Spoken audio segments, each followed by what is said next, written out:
What's up, everyone? So, have you ever looked at a sleek coupe and a practical station wagon and thought, why can't I have both?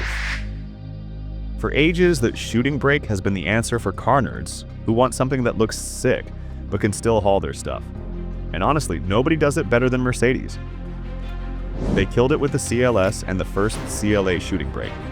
But now, they're doing it all over again. But this time they've gone full electric. Peep this, the all-new, all-electric Mercedes-Benz CLA shooting brake. I'm not kidding, this thing might be the most complete EV we've seen yet, mixing insane looks with tech and real-world usability. But is it actually perfect, or are there some catches? Let's get into it. First off, we gotta talk about the looks, because it's impossible not to. You walk up to this thing, and instead of a normal grille, you get this crazy front panel that looks like it's covered in actual stardust. It's got 142 little LED stars that light up to make the Mercedes logo pattern. It's seriously breathtaking at night. Flanked by these sharp multi-beam LED headlights connected by a light bar, it just looks mean and futuristic. This ain't just a car, it's a whole vibe before you even get in. The shark nose front end looks super aggressive. And from the side, it's got that sleek CLA shape, until you get past the middle pillar. Then, boom, the roofline just keeps going, stretching back into that classic shooting brake shape. It's not just for show, it totally helps with space inside. And the wheels? They fill out the arches perfectly, giving it a proper sporty stance. Size-wise, it's a bit bigger than the old one. Longer and taller with a longer wheelbase, which should make for a smoother ride. The one thing they haven't told us, though, is the ground clearance. Kinda wanna know if it can handle a sketchy driveway, you know? The back is just as cool, with taillights that have the same star design as the front. Plus, the door openings are bigger, so it's easier to hop in the back. Smart. Okay, stepping inside is like jumping into 2030 for real. The first thing that hits you is how open and bright it is, and that's all thanks to this massive panoramic glass roof. And it's not just any sunroof. It's got this wild tech where you can tap a button, and it goes from clear to frosted in like a millisecond. So you can get privacy or block the sun instantly. But wait, it gets better. It's illuminated. There are 158 tiny stars built into the glass that light up with the ambient lighting. Your friends in the back are going to lose their minds.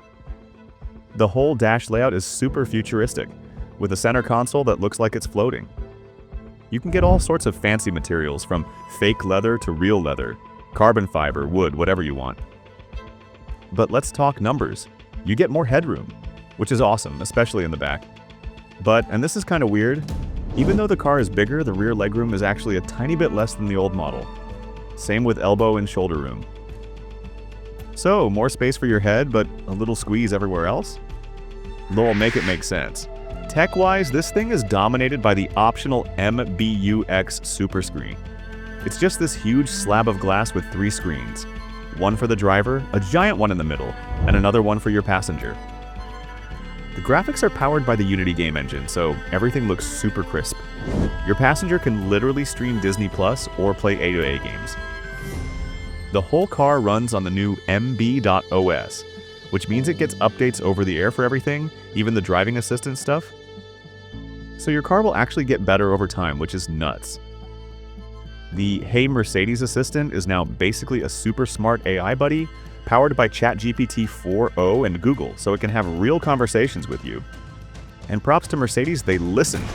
They brought back some physical buttons on the steering wheel for volume and cruise control. A small thing, but a huge win.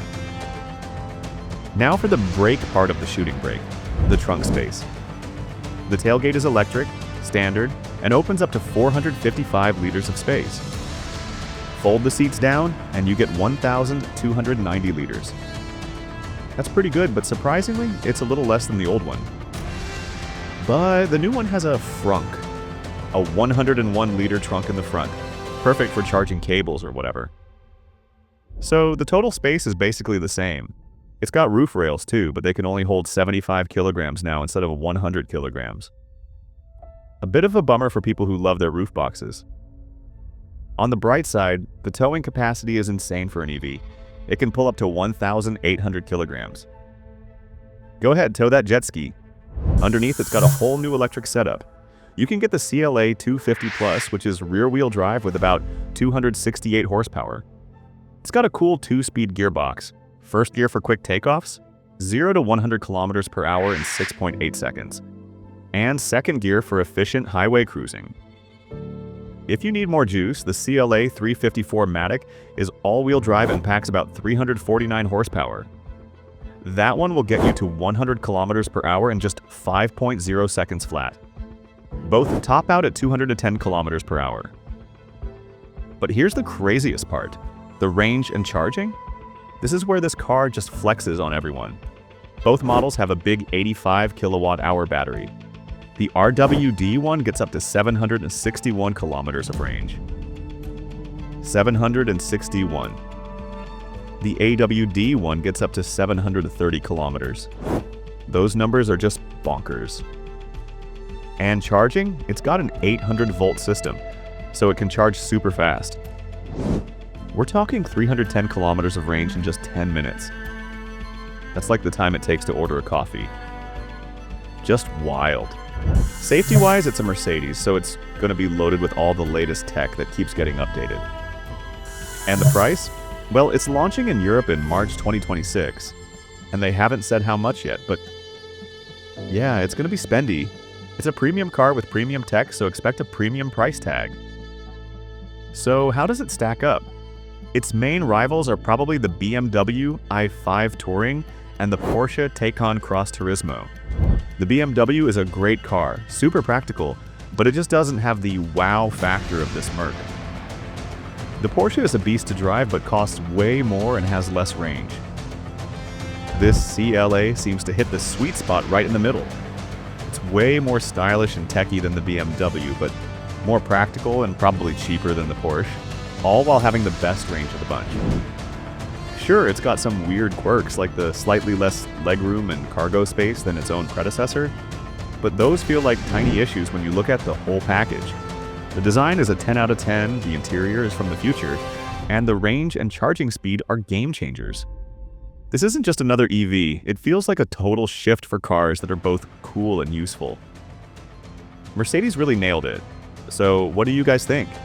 Is this the ultimate do-it-all electric car? Is the insane tech and design worth the small trade-offs? Drop your thoughts in the comment, and with that, if you want to see what Mazda's doing with its super popular SUV, click on the right for our 2026 CX-5 review. We'll be back tomorrow to check out the new 2026 Aston Martin Vantage S. Until then, see ya.